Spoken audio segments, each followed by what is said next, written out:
Hivi ungeamini kama ningekwambia kuwa kile unachokitupa shambani baada ya kuvuna mgomba leo kinageuka kuwa nguo laini, nguo za ndani, salama na za kisasa kabisa?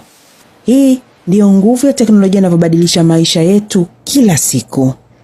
Kupitia ubunifu wa kisasa kabisa, shina la mgomba ambalo mara nyingi hutupwa baada ya kuvuna linachakatwa kwa kutumia mashine maalum ili kutoa nyuzi laini sana.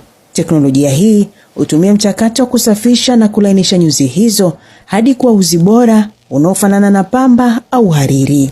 Kisha kwa kutumia mitambo ya kisasa ya ushonaji na usokotaji, uzi huo hubadilishwa kuwa kitambaa kinachopumua, kisicholeta miwasho na kinachofaa kwa ngozi yoyote. Matokeo yake tunapata nguo za ndani za mwanamke ambazo ni nyepesi, za kudumu na zinazozingatia afya na mazingira kwa kila mmoja.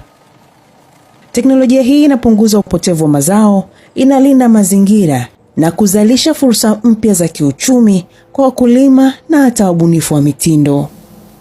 Huu ndio uthibitisho kwamba teknolojia sio kwenye simu na mitandao, ni kuhusu kuona thamani kwenye kila kilicho karibu nasi. Leo ni mgomba, kesho itakuwa nini?